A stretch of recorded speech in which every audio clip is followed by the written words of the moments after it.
이인영 통일부 장관 후보자의 국회 인사청문회를 앞두고 외교통일위원회 소속 미래통합당 김기현 의원이 이 후보의 자료 제출 거부를 문제 삼고 나선 가운데 특히 이번 청문회에서 이인영 장관 후보자의 자녀 병역 임무 이행과 스위스 유학 자금 출처에 대한 문제가 집중적으로 다루어질 것으로 예상됩니다.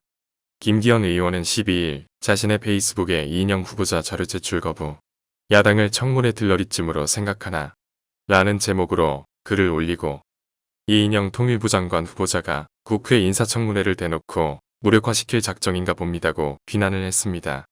그는 지난 8일자로 국회 인사청문 요청안이 국회에 접수된 상황인데 야당 의원의 각종 자료 제출 요구에 지나치다 싶을 정도로 불성실하다고 지적하면서 자녀의 병역 의무 이행과 불분명한 스위스 유학 자금 출처에 대한 구체적 자료도 후보자의 재산 형성 과정에 대한 자료도 납세 등 각종 금전 납부 의무와 관련된 기본 체크사항도 못 주겠다고 한다고 전했습니다. 이인영 후보자는 수형으로 보충역 소집 면제를 받은 가운데 장남인 이모 씨 역시 지난 2016년 척추관절병증의 사유로 5급 전시근로요를 받고 면제 판정을 받았습니다. 김 의원은 왜 못 주냐고 했더니 너무 민감해서랍니다. 민감한 사항인지 아닌지는 국회가 확인할 사항이라고 했더니 국회가 너무한 것 아니냐며 오히려 큰 소리입니다.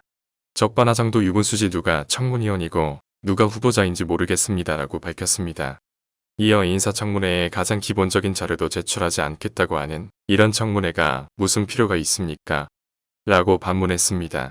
김 의원은 수많은 청문회를 통해 장관 후보자들의 사생활까지 들춰내며 질타하시던 분이 정작 자신이 검증대에 서자 자료 제출 거부로 맞서는 것은 오만의 극치라면서 자료를 제출하지 않아도 현역 의원 불패 신화를 이어갈 수 있다는 자만이 아니고서야 이러진 못할 것이라고 이인영 후보자의 자료 제출 거부를 강력히 비난했습니다.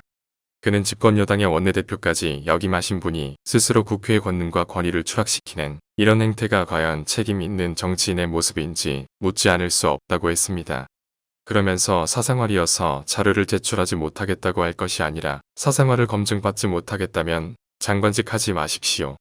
라면서 여당 원내대표에 이어 통일부 장관까지 하시려는 분의 배포가 이렇게 좁쌀만 해서야 어디 북한과 협상이나 제대로 할 수 있겠냐고 했습니다.